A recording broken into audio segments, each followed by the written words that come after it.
السلام علیکم. زموږ نننۍ ویډیو د دراج په باره کې ده. دراج خپله خبره دغه شانتې کوي، وایي چې دراج وایي چې اوس زه بالغه شوې او زما واده ته ضرورت دی، خو هېڅوک هم داسې ما سره واده نه کوي. ما ته وایي چې ته یوه ډمه یې، نو ما ته هېچا هم واده ته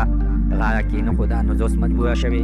او دغه شانتې غلطو کارونو ته مې لاس واچولو. عزتمنو، د دې هر څه نه مخکې درته زه دا یوه یادګڼه کوم، چېرته زموږ دې چینل ته نه وي راغلی، زموږ کوم دا چینل درسره سبسکرایب کړئ او خوا کې ورسره د ډلۍ نښان ووهئ چې دغه شانتې نوي معلوماتي ویډیو تاسو ته په اوله در ورسوي.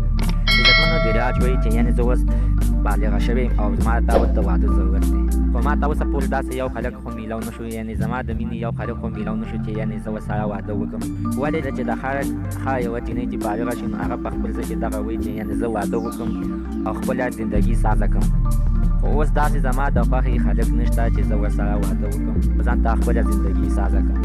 او ما ته څوک واده ته غاړه هم نه ږدي، ولې چې زه یوه ګانو ولې یعنې ډمه یم، نو ما ته چې څوک واده ته غاړه نه ږدي نو زه لازمي مجبوره شم او دغه شانتې غلطو کارونو ته مې لاس واچولی. ولې چې د ډېرو کسانو ته ما خپله د واده ابروکو قطر ته لاړم، نو هلته کې مې یو خلک خوښ شو، نو هغه ته ما وویلې چې ته ما سره واده کوې، نو هغه ما ته په جواب کې دا خبره وکړه چې زما مور او پلار چې دی دا خبره به هېڅکله ونه مني، ولې چې ته یوه ډمه یې او موږ د غټ خاندان نه یو او تا مور او پلار به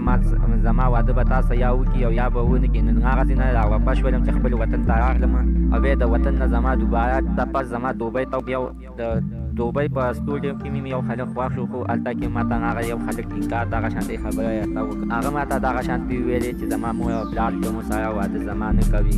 یعنې د هغه هم زه ډېره زیاته سخته خوښوم، خو د هغه هم دغه شانتې د خپل د مور او پلار نه مجبوره شو انکار یې راته وکړو. نو بیا ما هم سوچ وکړو یعنې ما سره خو زما د خوښې خلک نه میلاویږي او ما سره هېڅوک هم واده نه کوي، نو زه مجبوره شم اوس دغه شانتې په کلونو کې کار کوم. اوس مې غلط کارونو ته لاس واچوو. عزتمنو، زموږ نننۍ معلومات به د دې ځای پورې دی. که چېرې زموږ دا ویډیو ستاسو خوښه شوې وي، دا ویډیو د ساتمن لایک کړئ، همدا چینل ته سره سبسکرایب کړئ، خوا کې ورسره د ټرۍ نښان ووهئ، ښه یوه نوې معلوماتي ویډیو تاسو ته په اسانۍ باندې در ورسېږي.